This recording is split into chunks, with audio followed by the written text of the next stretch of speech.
In the early hours of February 23rd, Ellen is down below when her dream of the Jules Verne record comes crashing down around her.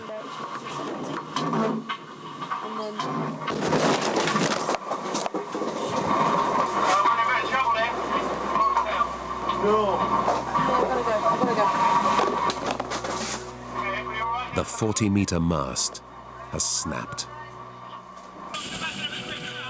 Horrendous sound, and I honestly thought we'd hit an iceberg. It was that loud, and the boat stopped so violently. The mast is hanging over the side of the boat and must be cut free before it tears a hole in the hull. I knew the rig had come down, but it was shock, really. Shock and, is everyone all right? Where is everyone? That's the first kind of twist in the gut. Is everyone all right? It's when something like that happens, sure, it's a disaster. I mean, it's a disaster for the project, it's a disaster, it's a shame for everyone. But the first thing you think is, we've just got to deal with this. We're 2,000 miles from anywhere and we've got to get the boat safe.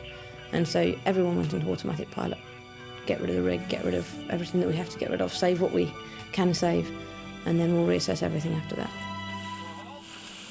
Everyone was gutted. You only had to look at people's faces when the rig came down to know that.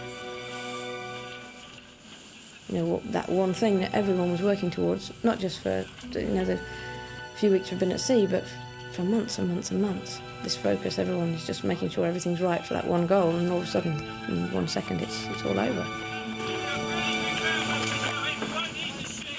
Hi, we're dismasted.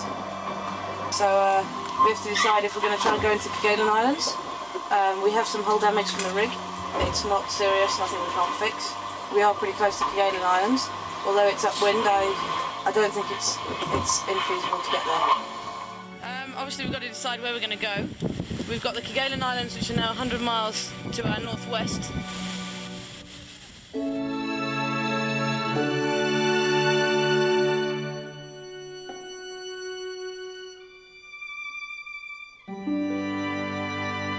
In the cold grey of a Southern Ocean dawn, Kingfisher 2 drifts on the swell.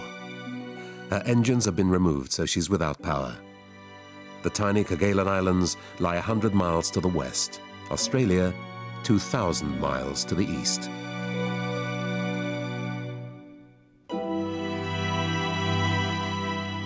The crew sets to work building a jury rig, hoisting the boom vertical for a makeshift mast. They sew new sails and set course for Fremantle, Western Australia.